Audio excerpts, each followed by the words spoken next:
Assalamualaikum warahmatullahi wabarakatuh. Innal hamdalillahi nahmaduhu wa nasta'inuhu wa nastaghfiruh wa natubu ilaihi wa na'udzu billahi min shururi anfusina wa min sayyiati a'malina. May yahdihillahu fala mudilla lahu wa may yudlil fala hadiya lahu. أشهد أن لا إله إلا الله وحده لا شريك له وأشهد أن محمدا عبده ورسوله اللهم صل وسلم وبارك على نبينا محمد وعلى آله وصحبه أجمعين وبعد. Jamaah yang dimuliakan Allah Subhanahu wa taala, saat ini terjadi gerhana rembulan.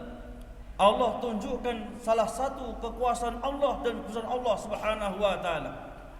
Dan gerhana rembulan terjadi semata-mata karena kekuasaan Allah. Semata-mata karena memang Allah tunjukkan kekuasaannya, keesaannya, bukan karena lahirnya seseorang yang mulia atau meninggalnya seseorang yang mulia.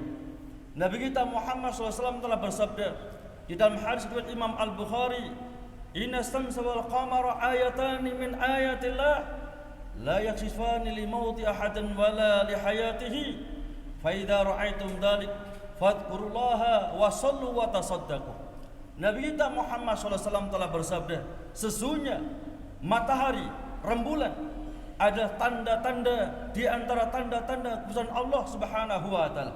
Keduanya tidak terjadi gerhana bukan disebabkan karena matinya orang yang mulia atau lahirnya orang yang mulia, semata-mata karena kekuasaan Allah, keagungan Allah dan tanda-tanda kekuasaan Allah Subhanahu wa taala. Maka ketika kalian melihat dan menyaksikan gerhana baik rembulan maupun matahari, maka fadhkurullah, segeralah untuk mengingat Allah Subhanahu wa taala, wasallu, dan tegakkan salat gerhana, wa tasaddaqu, dan infak sedekah kalian. Jemaah rahimakumullah, ada satu hadis yang sahih riwayat Imam Ibnu Majah dalam Kitabul Fitan, demikian pula Imam Al-Hakim dalam kitabnya Mustadrak dari jalan Abdullah Ibnu Umar. Beliau mengatakan, aqbal alaina Rasulullah sallallahu alaihi wasallam faqala ya ma'syaral muhajirin khamsun idza tulitum bihinna wa a'udzu billahi an tudrikuhun. Kata Abdullah bin Umar, Nabi datang kepada kami seraya bersabda, wahai para muhajirin, 5 hal yang paling aku khawatirkan menimpa kalian, dan aku berlindung pada Allah agar kalian terhindar atas 5 hal ini.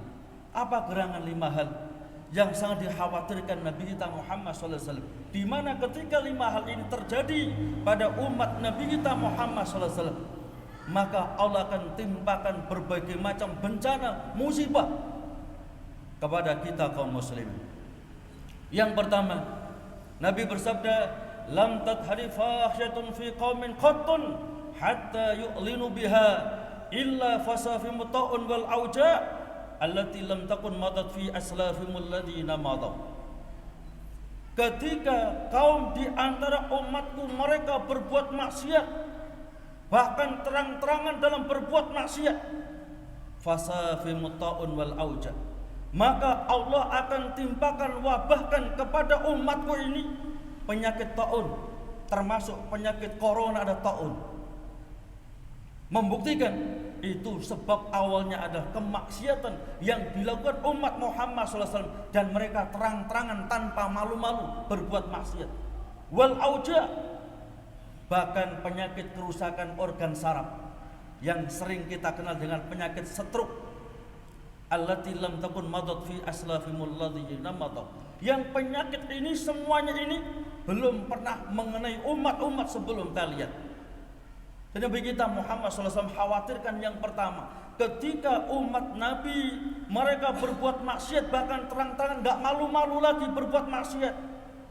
Wanita mengumbar auratnya tanpa malu-malu ke pasar, ke mall, ke jalan, buka-bukaan auratnya. Bahkan bukan hanya yang muda, yang tua pun mau mati pun buka-bukaan aurat. pakai celana pendek, jalan ke sana kemari, olahraga ke sana kemari. Padahal mungkin di rumahnya dia memakai jubahnya, di rumahnya dia memakai long dressnya, tapi waktu keluar rumahnya dia pakai celana pendek.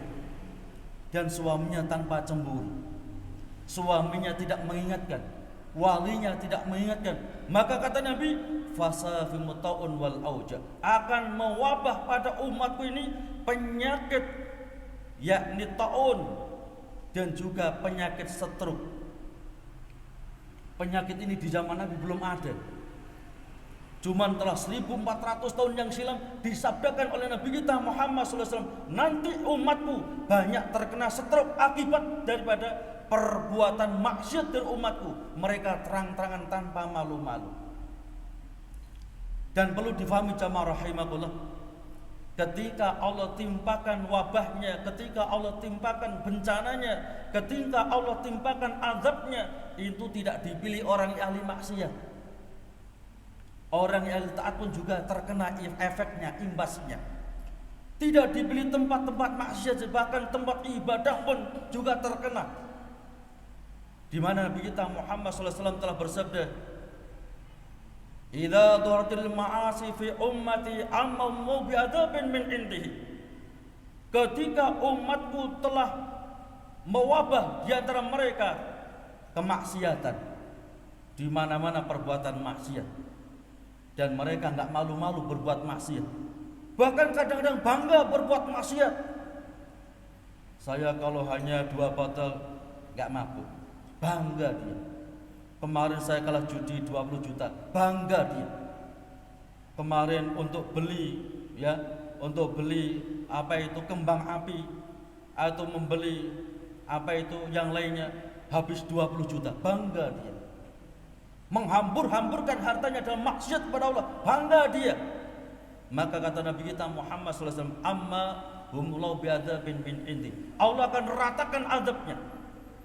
Maka ditanyakan Nabi kita Muhammad SAW, ya Rasulullah, amma fi unasun salihun, ya Nabi, ketika Allah ratakan azabnya, apakah di tengah-tengah mereka ada orang yang soleh ya Nabi? Iya, ada orang soleh, ada tempat ibadah, ada orang soleh. Wa ma yasnau dzalik, wa ma yasnau bidzalik biulaik. Bagaimana Allah berbuat pada mereka orang-orang soleh yang hidup di tengah orang-orang ahli maksiat? Yusibuhum ma'asoban nas, orang-orang soleh juga akan terkena azab yang Allah timpakan kepada orang-orang yang toleh ahli maksiat. Tsumma yusiru ila Allah bimaghfiratin minhu waridwana au kama qila. Cuman kalau orang soleh mereka meninggal dengan wabah ini, Allah akan hapus seluruh dosanya, bahkan Allah akan ridho kepadanya. Tapi orang toleh, orang maksiat yang terkena azab Allah, disegerakan azab di dunia, bahkan nanti diberikan azab yang jauh lebih dahsyat lagi. Yang kedua jemaah rahimakumullah, yang dikhawatirkan Nabi kita Muhammad SAW yang kedua, walam yanqusul mikyala wal mizana illa ukhidhu bis sinin wa siddatil maunah wa juril sultan alaihim. Tidaklah para pedagang kaum muslimin mereka curang dalam timbangannya, curang dalam takarannya, kecuali ikhudhu bisinin, akan Allah timpakan paceklik, wasiddatil maunah, bahkan krisis ekonomi, wajuril sultan alaihim, bahkan pemimpin-pemimpin yang mereka pilih, yang mereka jadikan, ada pemimpin-pemimpin yang curang, yang rakus, yang pembohong. Karena al-jaya' min jinsil amal, balasan itu setimpal dengan perbuatan seseorang. Maka kalau kita ingin supaya hidup di dunia ini Allah berikan rezeki dengan berkecukupan, Allah berikan ketenangan hidup, Allah berikan pemimpin yang jujur, harus dimulai dari kita. Seorang pedagang yang jujur, seorang pedagang yang jujur, pegawai yang jujur, pejabat yang jujur, semuanya jujur, maka Allah akan limpahkan rezeki yang berlimpah dari arah langit dan bumi. Di mana Allah telah berjanji, lau aman ahlul qura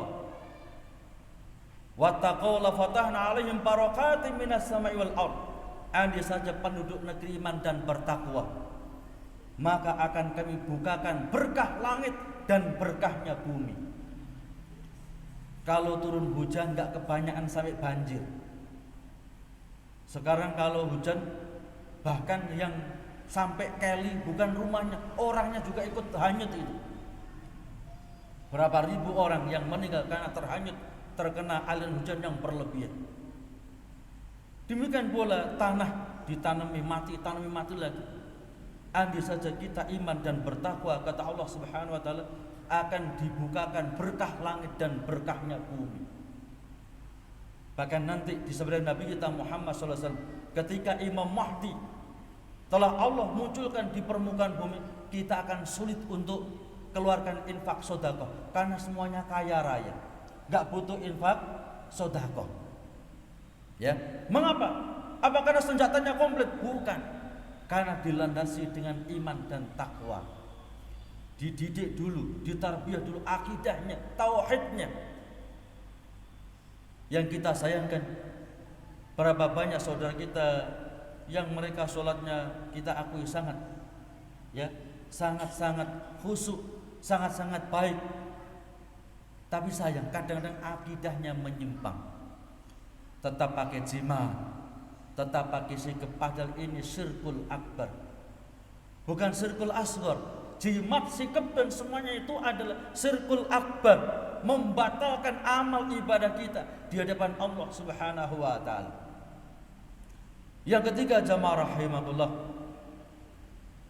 Nabi sabdakan, walam yamna'u zakata amwalihim illa muni'ul qatra minas sama' walal bahaim lam yumtar. Dan ketika orang-orang yang kaya di antara kaum muslimin, mereka sudah enggak mau keluarkan zakat. Yang kaya, yang Allah berikan harta yang melimpah, yang sudah wajib zakat, mereka enggak mau keluarkan zakatnya. Illa muni'ul qadru minas sama, kecuali mereka akan dihalangi dari curah hujan. Allah enggak akan berikan curah hujan.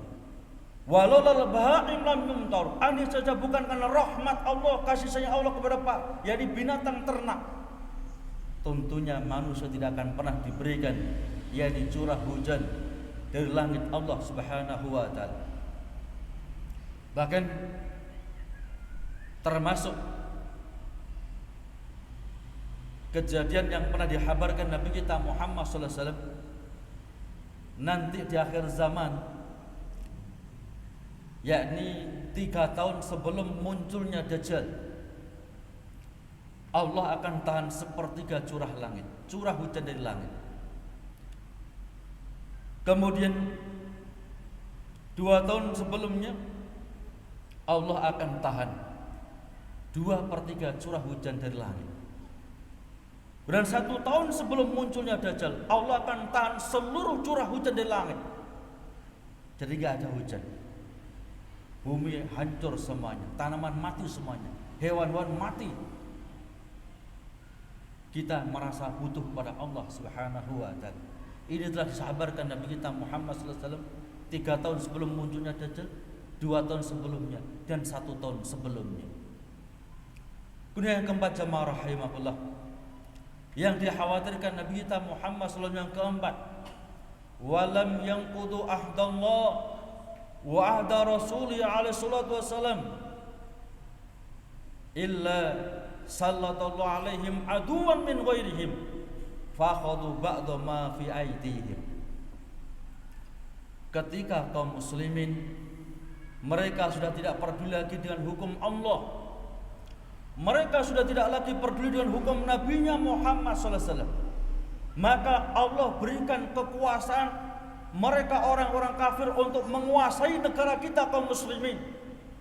Fakhadhu ma fi aidihim, maka mereka orang kafir akan mengambil, merampas sebagian sumber bumi, kekayaan bumi negara-negara kita kaum muslimin. Dan itu telah terjadi ketika kita kaum muslim sudah tidak peduli dengan hukum Allah. Orang yang rajin ngaji dikatakan so alim, Orang yang rajin taklim dianggap sok alim. Orang yang menjelaskan hukum Allah dikatakan metuai, dan macam-macam ucapan-ucapan yang tidak layak diberikan pada dai-dai Allah Subhanahu wa taala. Orang yang mengikuti sunnah Nabi memelihara jenggotnya, wanita memakai jilbabnya, laki-laki tidak memanjangkan celananya melebihi 2 mata kakinya, dikatakan orang yang kebanjiran, orang yang seperti macam-macam. Ketika ini terjadi, Nabi kita Muhammad SAW sallallahu alaihim aduwan min ghairihi, Allah akan kuasakan kepada negara-negara Islam musuh-musuh mereka dari kalangan orang kafir. Fa khadhu ma biaidihim, mereka orang kafir akan mengambil, merampas sebagian kekayaan kaum muslimin. Mungkin kita punya tambang emas, mungkin kita punya tambang minyak, tapi yang mengambil, yang memanfaatkan, yang banyak mengambil keuntungan justru mereka orang kafir. Padahal luar biasa, itu nikmat luar biasa yang Allah berikan kepada kita. Mengapa? Karena kita tidak peduli dengan hukum Allah dan Rasulnya Muhammad SAW. Pelajaran agama disingkirkan, pelajaran agama dihapus, pelajaran agama dianggap sesuatu yang menghambat. Padahal orang akan baik dengan sebab agama, orang akan jujur dengan sebab agama, orang akan ikhlas dalam berbuat, bertindak laku dengan sebab agama. Baiknya kita ini dengan sebab agama. Mengapa? Ketika kita sudah lurus tauhid kita, ketika tauhid telah lurus, faham betul tentang masalah tauhid, sebagai pejabat gak mungkin berani untuk korupsi. Kalau pegawai yang bertauhid, mereka tidak mau korupsi waktu. Kalau seorang pegawai yang bertauhid, mereka pun juga gak mau ngentit. Dan ketika seorang petani yang bertauhid, dia pun akan bersikap sebaik mungkin. Sekarang kadang-kadang semangka ya yang masih ketir disuntik dengan yakni zat yang manis, seolah-olah manis, padahal manis buatan. Masya Allah. Ya, nangka yang kelihatannya merah manis, ternyata Masya Allah buatan. Mengapa? Karena petaninya bukan petani yang bertauhid. Yang terakhir jemaah rahimahullah, Nabi kita Muhammad SAW khawatirkan yang kelima. Beliau bersabda, "Walam tahkum a'immatuhum bi kitabillah wa tahayyaru mimma anzalallah illa ja'alallahu ba'sahum bainahum." Ketika kaum muslimin, pemimpin-pemimpin kaum muslimin, mereka tidak mau lagi mengambil hukum Allah, bahkan mereka memilih-milih di antara hukum Allah, yang cocok diambil, yang enggak cocok dibuang. Maka kata Nabi kita Muhammad SAW, Allah akan jadikan permusuhan di antara mereka sendiri. Di mana-mana gejolak. Mengapa? Karena pemimpin kaum muslimin tidak mau mengambil hukum Allah, bahkan milih-milih di antara hukum yang telah Allah turunkan kepada kita. Jamaah rahimakumullah, mudah-mudahan sedikit yang kita sampaikan memberikan tambahan ilmu bagi kita semuanya. Saya akhiri. Assalamualaikum warahmatullahi wabarakatuh.